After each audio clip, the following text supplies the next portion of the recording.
Sejam muito bem-vindos a mais um episódio do nosso Gol de Mapa. Sou o Jande, professor de Geografia e muito apaixonado por futebol.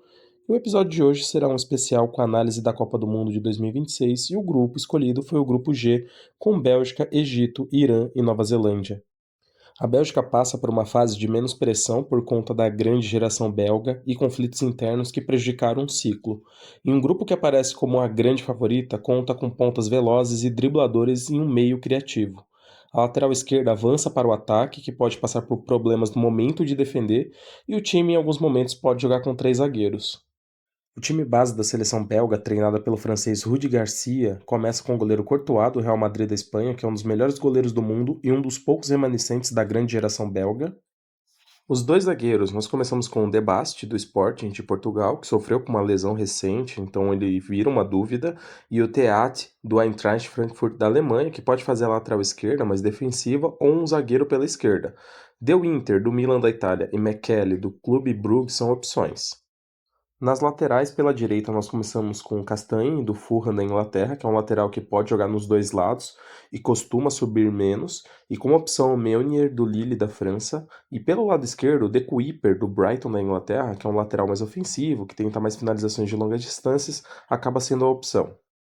Então nós vamos iniciar o meio de campo da Bélgica com dois jogadores do Aston Villa, o Onana, que é um volante moderno que gosta de avançar, e o Tielemans, que fornece passes e criação de jogadas. A dupla conta com esse entrosamento para fornecer qualidade para o meio de campo. Como opções de volantes, nós temos o Witsel, do Girona da Espanha, e o Haskin, do Rangers da Escócia. Um pouco mais à frente, o De Bruyne, do Napoli da Itália, que dispensa apresentações, a maior parte das jogadas e construções do time passam pelo meia, e como opção, nós temos o Van Aken, do Clube Brugge, que gosta de infiltrar na área até pelo porte físico. O Van Aken tem 1,95, então ele é muito importante também na bola aérea. Na ponta direita, Trossard, do Arsenal da Inglaterra, veloz, driblador e um ótimo finalizador, aparece como uma das armas ofensivas da seleção, e para o banco, Salem Marques do Milan e Luque Bacchio do Benfica de Portugal são os jogadores. Na ponta esquerda, Doku, do Manchester City da Inglaterra, hoje é o jogador mais indispensável para a seleção, se não for o melhor, é um dos melhores dribladores do futebol mundial, une muita força física e improviso.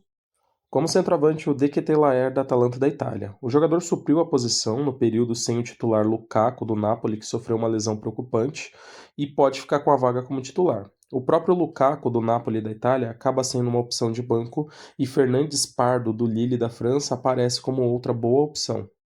Finalizando a análise sobre a Bélgica, o craque é o De Bruyne, que é a alma da seleção, com sua capacidade criativa, pode ajudar ela a chegar longe. O jogador para ficar de olho é o Doku, com seus dribles eficientes, ser acionado com frequência no ataque. E a revelação é o Fernandes Pardo, que poderia jogar pela seleção da Espanha, mas acabou decidindo pela Bélgica, oferecendo mais uma ótima opção para a seleção. O Egito volta após 8 anos em um grupo mais favorável do que em outras Copas, e o time busca proteger bem a defesa e tem um ataque com boas opções. Tem variação tática, podendo utilizar 2 ou 3 zagueiros, e como caiu em um grupo mais acessível, pode adotar uma postura mais ofensiva. A questão física é uma preocupação com jogadores no limite ou com lesões recentes. No gol, a única certeza é que o goleiro será do Al-Ahly do Egito. Agora a dúvida é qual deles será o titular. O Chober sai na frente com o El Shenawy como opção. A linha de zaga com três zagueiros é formada pelo Ibrahim do Al-Ahly, o Fatih do Al-Wakra do Catar e Rabia do Al-Ain do Emirados Árabes Unidos. Para a defesa, as opções de banco são o Abdelmonem, do Nice da França, que vem de uma lesão e está sem ritmo, e o Abdelmajid do Zamalek. Nas laterais, pelo lado direito, o Rani do Al-Ahly, que costuma apoiar mais o ataque, e o Fatou do Zamalek pela esquerda. O meio de campo formado somente por jogadores do Al-Ahly, mais recuado o Ateyá e um pouco mais à frente o Ashur e o Trezeguet. E como opções de banco, o Zizo do Al-Ahly e o Zico do Pirâmides aparecem como opções. E no ataque, as referências técnicas e os jogadores mais talentosos que jogam na Inglaterra, o Salah do Liverpool e o Marmoush do Manchester City aparecem como as opções como titular. No banco, as opções são Hassan do Real Oviedo, o Abdel Karim do Barcelona da Espanha e o Adel do Nordsjælland da Dinamarca. Finalizando a análise sobre o Egito, o craque é o Salah, que está saindo do Liverpool após construir uma era vitoriosa e chega em mais uma Copa pelo Egito buscando construir outra boa história. O jogador para ficar de olho é o Marmoush, que é o parceiro de ataque do Salah, possui técnica, velocidade e faro de gol. E a revelação é o Abdel Karim, que é um jovem de 18 anos do Barcelona e é a grande aposta do Egito para o comando de ataque para os próximos anos. O Irã vive um momento que extrapola o campo, que gera uma tensão geopolítica e a questão da participação da seleção no país sede, com quem vive um conflito delicado. Por conta dos conflitos, o futebol iraniano está paralisado, o que pode preocupar por conta da falta de ritmo, pois a maior parte dos titulares jogam no futebol local. Tanto que as lesões se tornaram uma preocupação, principalmente de jogadores de ataque. Um dos grandes destaques da seleção, o centroavante Asmun, se envolveu em algumas polêmicas e acabou ficando de fora. Focando no campo, o grupo aparece como o mais acessível, levando em conta que pode ter 3 vagas. A seleção iraniana, treinada pelo técnico Amir Galanouei, começa com o goleiro Beiravan, do Tractor, que é a terceira Copa do goleiro veterano. Na linha de defesa, o Kanani, do Persepolis, e o Khalizadeh, do Tractor, aparecem como os titulares, com opções de banco como Nemati, do Fulad. Pelas laterais, o Rezaian do Fulhad aparece como titular pelo lado direito, com o Hardani do Steggall como opção de banco.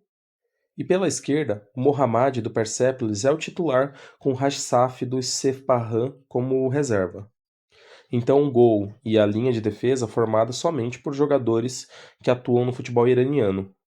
Começando no meio de campo, 2 jogadores que atuam no futebol dos Emirados Árabes Unidos, o Ezatolahi do Shabab e o Godos do Kalba.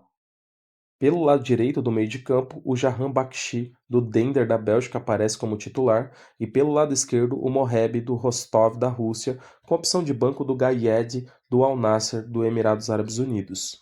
No ataque, jogando um pouco atrás do centroavante, o Taremi, que é a referência técnica do time, aparece como titular. O Taremi atualmente joga no Olympiacos da Grécia, e como camisa 9 titular, o Hussein Zadeh, do Tractor, é o camisa 9, com opções de banco do Eckert Aiensa do Standard Liège da Bélgica. Finalizando a análise sobre a seleção iraniana, o craque é o Taremi, que é um jogador de maior destaque da seleção, vem para mais uma Copa buscando levar a seleção para a próxima fase. O jogador para ficar de olho é o Eckert Aiensa, nascido na Alemanha, se tornou uma boa aquisição para a seleção e tem passagens pela seleção de base da Alemanha. E a revelação é o Razaguinha, um jovem de 20 anos, meia com elevada estatura, ele tem 1,87 m e é versátil, podendo jogar em todas as faixas do meio de campo. A Nova Zelândia volta após 16 anos e permanece como uma das mais frágeis seleções da Copa. Apesar de dominar o futebol da Oceania, quando enfrenta seleções de outras confederações, acaba mostrando como está longe do nível exigido. O atacante Chris Wood é o jogador procurado pelo time para buscar os gols, e o time vai jogar com uma defesa postada visando contra-ataques. O time base da seleção neozelandesa, treinada pelo inglês Darren Bazley, começa com o goleiro Crocombe, do Millwall, da Inglaterra, que tem como opção de banco Poulsen, do Lechia Gdansk, da Polônia. A zaga é formada pelo Boxall, do Minnesota United, dos Estados Unidos, e o Bindon, do Sheffield United, da Inglaterra, com opção de banco do Surman, do Portland Timbers, dos Estados Unidos. Nas laterais, pelo lado direito, Payne, do Wellington Phoenix, da Nova Zelândia, lembrando que alguns times da Nova Zelândia jogam o Campeonato da Austrália. E pelo lado esquerdo, Kakassi, do Wrexham, da Inglaterra, que é o time do Ryan Reynolds, vulgo Deadpool. Os laterais eles buscam avançar nos momentos mais ofensivos, e o De Vries, do Auckland, da Nova Zelândia, aparece como opção. O meio de campo começa com Bell, do Viking, da Noruega, que recua para dar mais liberdade para os laterais, e o Stamenich, do Swansea City, da Inglaterra, e um pouco mais à frente o Singh, do Wellington Phoenix, da Nova Zelândia, que é o principal criador de jogadas. O meio de campo pela direita é o Elijah Just, do Motherwell, da Escócia, e pelo lado esquerdo, o Old, do Saint-Étienne, da França, faz essa função. Apesar de ser um lateral de origem, ele acaba aparecendo como um dos mais cotados, principalmente para fortalecer o lado esquerdo da defesa. Como opções, nós temos o Mac Kovac, do Silkeborg, da Dinamarca, e o Garbett, do Peterborough, da Inglaterra, que pode se tornar até uma opção de bola aérea com seus 1,92 m. No ataque, Chris Wood, do Nottingham Forest, da Inglaterra, aparece como a referência ofensiva e o principal destaque da seleção, um atacante que gosta da bola aérea com seus 1,92 m, e como opção de banco nós temos o Barbara Roses, do Western Sydney, da Austrália, e o Wayne, do Port Vale, da Inglaterra. Finalizando a análise sobre a seleção neozelandesa, o Chris Wood é o craque, será o jogador mais procurado para o ataque e a principal esperança do time. O jogador para ficar de olho é o Kakassi, que apesar de ter somente 25 anos, jogou em campeonatos como o italiano e pode ser um dos pontos fortes da seleção. E a revelação é o zagueiro Bindon, de 21 anos, que pode se destacar e se tornar um dos pilares da seleção. O palpite do grupo é de que a Bélgica é a ampla favorita a ficar com o primeiro lugar do grupo e o Egito e o Irã têm boas chances de pegar vagas, principalmente por conta da seleção da Nova Zelândia, que oferece poucas possibilidades de brigar e vai precisar fazer uma Copa incrível para o que se espera dela. E dessa forma nós encerramos mais um Gol de Mapa. Muito obrigado pela atenção, nos vemos no próximo episódio para falar ainda mais sobre essas análises dos grupos da Copa de 2026. Tchau, tchau!